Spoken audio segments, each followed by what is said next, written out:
Mga idol, i-flex ko muna ang tubig na tinayo dito sa tapat aking bahay kubo. Ito. Marami pa kasing nagtatanong mga idol na hindi ba daw maalat ang tubig na to. Ito mga idol, nagpo-flowing ang tubig, walang makina, hindi ito di motor. Ang lalim nito ay 110 feet. Bali 33 meters ang kalalim nito. At ngayon, ipapakita ko sa inyo kung gaano kalinaw ang tubig na to. Ayan o. Malinaw na malinaw ang tubig na to para itong mineral water.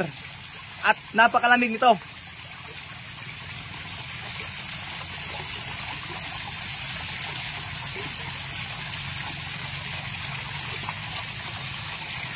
Ito nga pala mga idol, hindi ito maalat dahil sa kanya kalalim 110 feet, bali 33 meters, ay wala nang maalat sa ilalim. At ito ay nagkukusang, nagpo-flowing lang. Ayan o. Malinaw na malinaw ang tubig na to.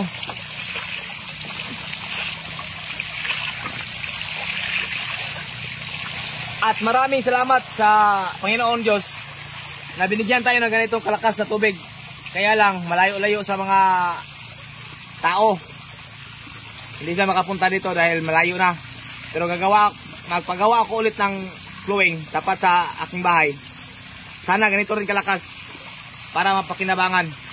At yan lang mga idol, maraming salamat sa walang sawang suporta nyo sa akin bilang isang Boy Kilaw.